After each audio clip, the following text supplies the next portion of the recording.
Naimbag nga aldaw, maayong adlaw. It's me again, Sir Michael.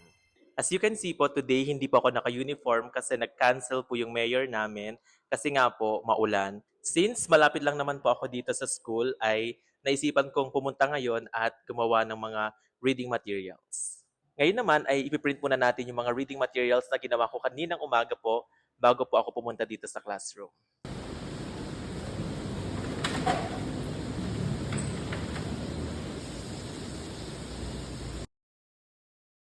Na-print ko na po siya at gagamitin po natin ito para i-cut po itong mga reading materials na ito para mas mabilis po.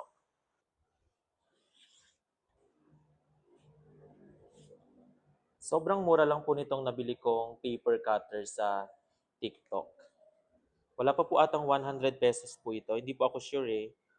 Ayan, so ikakat ko lang siya. Actually, pwede nyo ding pagsabay-sabay na i-cut yung 5 na bond papers. Ayan, pwede nyo pong gamitin yon. At ginagamit ko din po ito i-cut yung mga laminated na mga reading materials ko. Kahit po laminating film, kaya niya pong i-cut. Since tapos ko na pong gupitin yung mga print ko po kanina, now naman ay ilalaminate na po natin gamit itong laminating machine from Officecom. At itong laminating machine ko po from Yasen, ayan, ito po ay 100 pieces at 125 microns po ito. Ayan.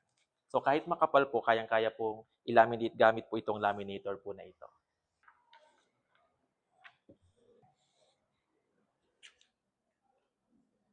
Antay lang nating uminit. Okay, it's time to laminate.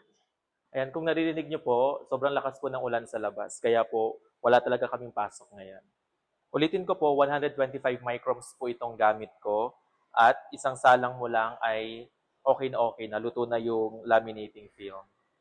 And gaya po ng sabi ko kanina, ito po ay hindi lang paper ang kaya niyang i-cut. Kaya niya din pong i-cut ang laminating film. Papakita ko po sa inyo. Try nating i-cut po itong laminating film gamit po itong um, paper cutter po natin. Ayan, tansya-tansya lang. Pwede mo nang i-cut. Ayan. Di ba? Sobrang talas po niya. Sobrang mura lang po nito. Ilalagay ko po yung link dyan po sa ibaba. Tapos ito naman po yung ginagamit ko para i-cut po yung mga edges ng mga nilaminate ko. Ayan, para hindi po siya matulis at hindi po masugatan ng inyong mga bata. Ayan po. Ayan. Di ba? Instead of gumamit ka ng gunting, gumamit ka na nito, gumamit ka na rin nito.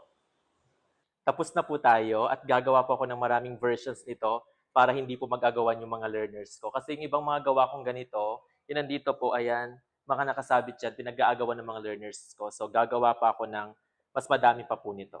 Now, ipapakita ko po sa inyo kung paano po ito gagamitin.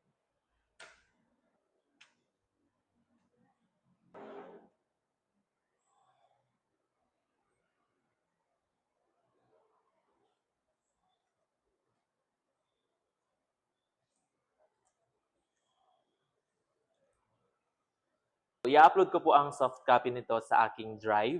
Para malaman niyo po kung saan yung aking drive, visit po kayo sa aking YouTube channel, Teacher Michael TV. Andun po yung tutorial para po makapag-download po kayo ng aking mga reading materials.